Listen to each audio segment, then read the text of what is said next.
বিশাল বড় নখ। গুনগুন করা বন্ধ করে সে এবার তাদের তিনজনের দিকে তাকালো।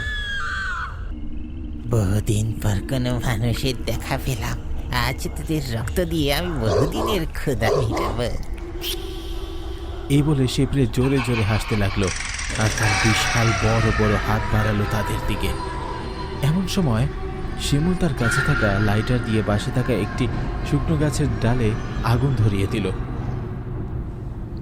আমি দৌড়াবো, তোরা আমার সামনে থেকে দৌড়াবি, পিছনে তাকাবি না, ঠিক আছে?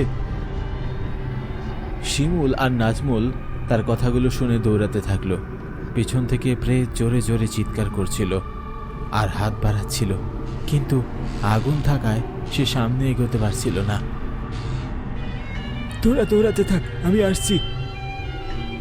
এটা বলে সে প্রেতের দিকে জ্বলন্ত শুকনো ডালটা ছুঁড়ে মারল আর সৃষ্টিকর্তার নাম নিয়ে